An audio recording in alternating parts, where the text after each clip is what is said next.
Erectile dysfunction is defined as the inability to achieve or maintain an erection sufficient for intercourse. So friends, today I'll be talking about this problem in details. Myself, Dr. Rohit Kaushal, Senior Consultant, Department of Urology, Robotics and Kidney Transplant, Max Hospital, Saket, New Delhi. So जैसा कि मैंने बताया, erectile dysfunction problem एक ऐसी problem है जो कि आज के मेल्स में बहुत कॉमनली देखी जाती है, चाहे वो मेल 20s में हो, चाहे 30s में हो, चाहे वो एल्डरली मेल हो। इसके कारण बहुत सारे हो सकते हैं, बट जो मोस्ट कॉमन कारण जो हमारे पास जो हमें दिखते हैं क्लिनिकल वर्क पे, वो होते हैं psychological causes, because of some stress या काम का प्रेशर होना या because of some other reasons. जो पेशेंट्स बहुत ज़्यादा हेवी स्मोकिंग करते हैं, अल्कोहल कंजम्पशन करते हैं, उनमें भी ये बीमारी कॉमनली देखी जाती है। ट्रीटमेंट पे आए तो ट्रीटमेंट इसके बहुत सारे होते हैं।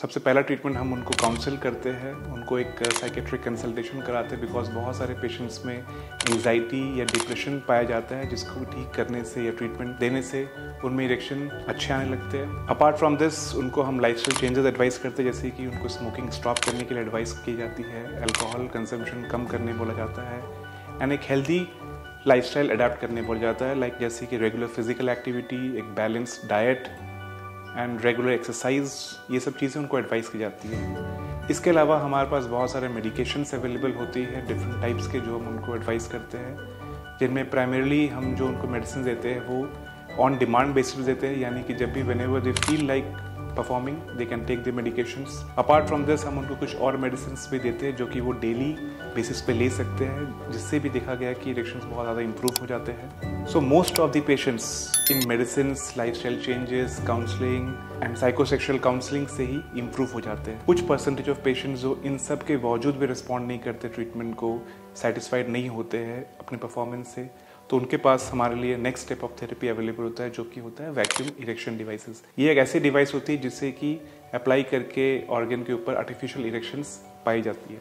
जो पेशेंट्स इससे भी सेटिस्फाइड नहीं होते, ये थेरेपी उनको एक्सेप्टेबल नहीं होता है, उनके लिए हम सेल्फ इंजेक्शन थेरेपी टीच करते हैं, जो कि हम उनको क्लिनिक में सिखाते हैं, उनकी डोज टाइट्रेट करते हैं, उनको फिर हम खुद एडमिनिस्टर करना सिखाते हैं। जो पेशेंट इन सब थेरेपीज़ के बावजूद भी इंप्रूव नहीं करते हैं या उनको ये एक्सेप्टेबल नहीं होता है, जैसे कि इंजेक्शंस बहुत लोग एक्सेप्ट नहीं करते, इरेक्शन डिवाइसेस एक्सेप्ट नहीं करते एंड मेडिसिन ट्राई कर चुके होते, उनको फिर भी कोई रिलीफ नहीं होती है, उन सर्टेन ग्रुप ऑफ पेशेंट्स के लिए हमारे पास लास्ट ऑप्शन होता है इम्प्लांट्स। नो, अब इम्प्लांट्स क्या होते हैं? इम्प्लांट्स एक ऐसी आर्टिफिशियल डिवाइस होती है, सिलिकॉन डिवाइस, जैसे कि थ्रू अ सर्जिकल प्रोसीजर उनकी ऑर्गन के अंदर हमें ये इम्प्लांट डालना पड़ता है, एंड उसके बाद फिर whenever they want to perform they can just use that implant and they can perform and stay happy. So this was in short about the erectile dysfunction, उसके causes क्या है, treatment options क्या है.